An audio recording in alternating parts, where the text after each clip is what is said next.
Olá, pessoal. Vamos agora para o nosso último ponto da disciplina de Direito Internacional do Comércio, que é o ponto 7, que fala sobre a OMC, Organização Mundial do Comércio. Eu aqui no meu chazinho.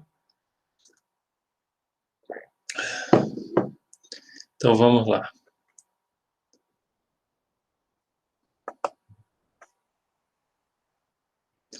Bem, pessoal, nosso ponto 7, Organização Mundial do Comércio, vai ser o ponto que a gente vai encerrar a disciplina, e aí vamos falar um pouquinho sobre ele, né?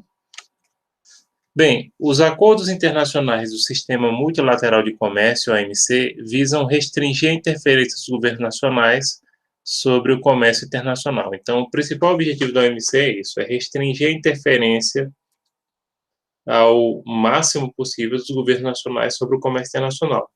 A OMC, principalmente, ela enfrentou muitas dificuldades nos últimos anos, devido especialmente às gestões do governo Trump, né?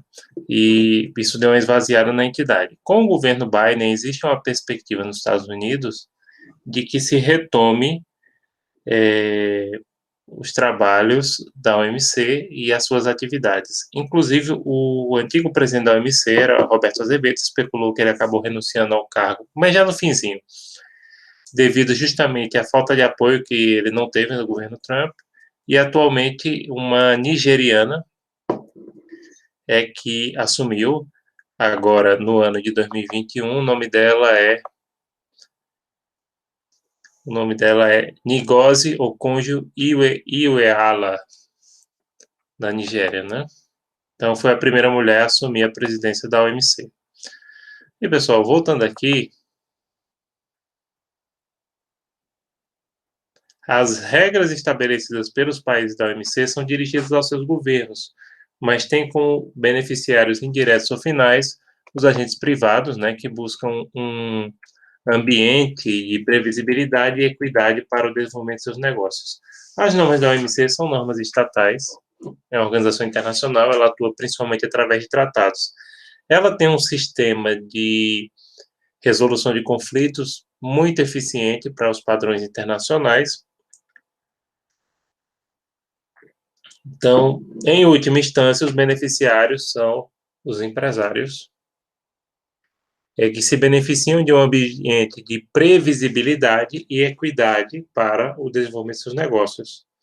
Um dos aspectos que mais interessa a qualquer negócio é justamente essa de você ter um ambiente previsível, né? Inclusive em períodos como, por exemplo, que a gente está vivendo agora no Brasil, você não tem previsibilidade de nada, e isso prejudica o desenvolvimento dos negócios, que ninguém quer investir num panorama desse, né?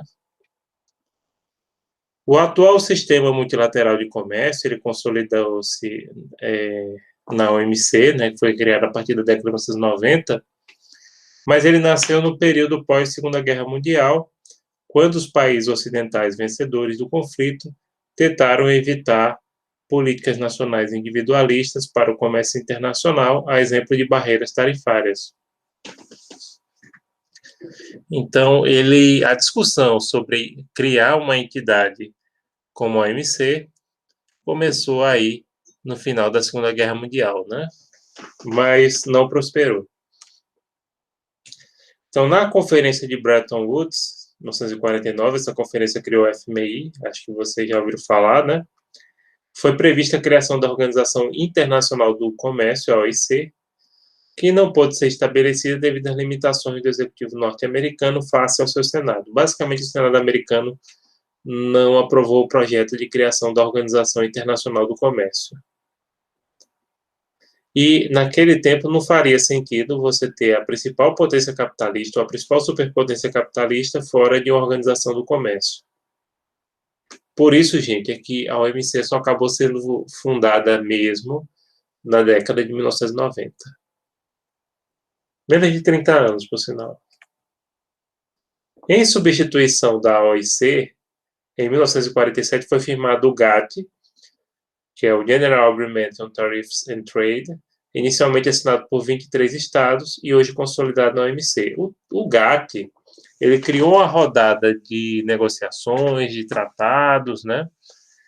E a rodada geralmente coloca o nome da cidade no qual elas ocorreram, né? Tem várias rodadas do GATT.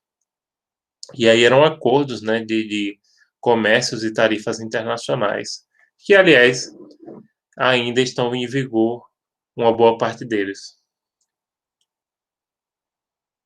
Eles culminaram na OMC. O GATT visava a liberalização progressiva do comércio internacional através da gradual redução, das tarifas em inúmeras rodadas de negociação. Então, o GATT promovia rodadas de negociação, tem várias, tem a rodada Uruguai, tem Doha. Desculpem. Tem inúmeras rodadas de negociação, às vezes foca num determinado produto, num determinado aspecto. Bom, a OMC mesmo, que é a Organização Mundial do Comércio, ela foi estabelecida após o Acordo de Marrakech, em 1994, que finalizou a rodada Uruguai do GATT. Aí, no caso, foi aonde começou a rodada, né? Inclusive, foi em Punta del Este. A OMC foi estabelecida no dia 1º de janeiro de 1995. Atualmente, ela conta com 164 membros e representa 98% do comércio internacional, né, do comércio mundial. Então, ela, em termos de representatividade, ela é grande. Agora, durante o governo Trump, ela foi muito desprestigiada. Modificações mais significativas do sistema multilateral da OMC em relação ao GATT. Notem que ela foi criada só depois do fim da Guerra Fria, né? Primeiro, incorporação de produtos agrícolas e têxteis ao sistema, que eles não estavam no GATT. Inclusão de regras sobre propriedade intelectual e investimentos, que aí entra os acordos TRIPS. Terceiro, a adoção de um novo sistema de solução de controvérsias baseado nas regras do consenso negativo. O sistema de solução de controvérsias da OMC, ele funciona relativamente bem, né? E como é que seria essa questão do consenso negativo? Daqui a pouco a gente explica. E quarto, a adoção da regra do single undertaking e revogação da cláusula do avô, né? Grandfather Clause, que determinava a irrevogabilidade de acordos anteriores que havia no sistema GATT, né? Para ficar se acumulando. Não, aqui pode mudar perfeitamente. Consenso negativo da OMC significa o seguinte: para uma disputa não ser iniciada, por exemplo, um país sendo prejudicado numa prática do comércio internacional, aí quer dar queixa de outro país. Outro país está criando barreira, criando impostos, né? O parecer técnico ou a medida retaliatória não ser adotada, que seria a sanção, medida retaliatória, é necessário um consenso de todos os membros, inclusive do reclamante. Então, se alguém pisar no pé e diz assim, não, eu quero, mesmo que seja minoria, se aplica. Por isso que é o consenso negativo, né?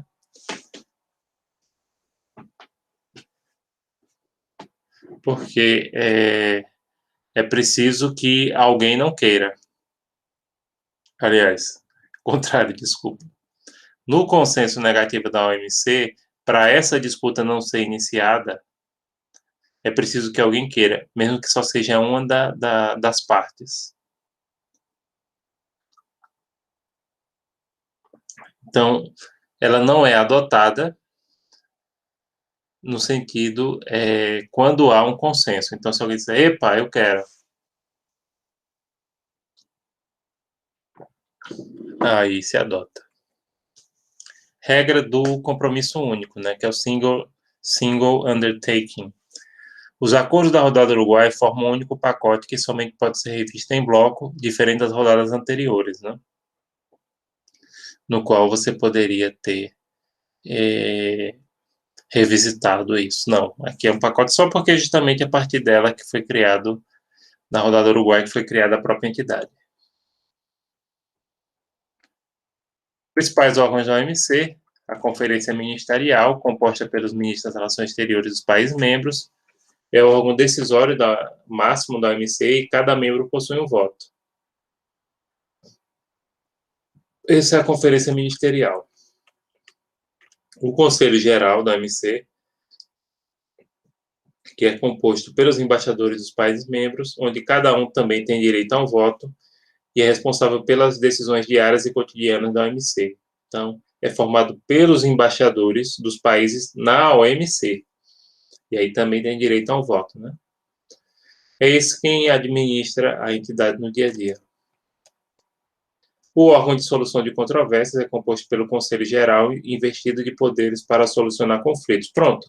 Se um país tem uma queixa de outro, outro membro da OMC, obviamente, né, que ela, como qualquer organização internacional, ela só tem jurisdição sobre os seus Estados-membros,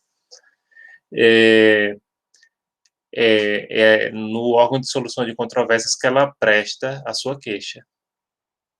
O Brasil já ganhou, já perdeu causas na OMC, né?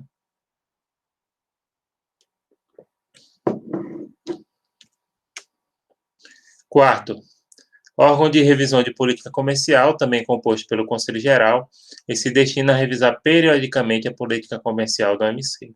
Então, é um órgão para pensar no planejamento no futuro, né, da entidade.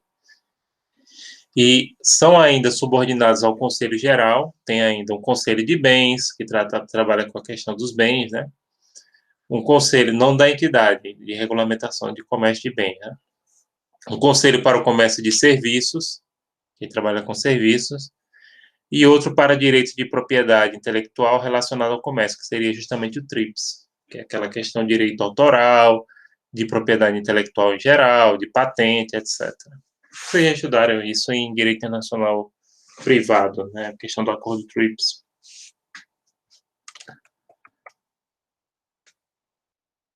O sistema de solução de controvérsias, ele permite que os países apresentem reclamações entre si e que o membro reclamante imponha sanções ao infrator na proporção dos danos causados. O sistema de solução de controvérsias da OMC, ele é um sistema bem interessante, relativamente eficiente, viu? Pelo menos do que, até mesmo se você comparar o Conselho de Segurança da ONU, né? Então, ele analisa o caso e ele permite que o Estado estabeleça sanção ao outro Estado que o prejudicou com práticas desleais ao comércio internacional, como, por exemplo, impondo barreiras indevidas, impondo tributos indevidos, né? E aí ele segue aquilo que a literatura da área de direito internacional público entende como mais adequado, que que as sanções sejam aplicadas somente mediante autorização de um tribunal internacional ou de uma organização. Né, que um Estado não sancione o que os autores e pesquisadores de direito internacional reclamam é que um Estado ele só deveria poder aplicar sanções a outro Estado se aquilo fosse analisado, decidido, autorizado por uma organização internacional. Então, é basicamente o que a OMC faz, né? E aí percebo que isso permite uma proporcionalidade da sanção que é aplicada, porque o Estado não se julga o juiz da própria causa, né? Coloca isso para uma entidade. No caso, a OMC, isso não é um processo judicial, tá? A OMC ela não é um órgão do Judiciário Internacional. A OMC é um órgão administrativo. Então, isso é um sistema de resolução de conflitos administrativo. Não tem natureza judicial.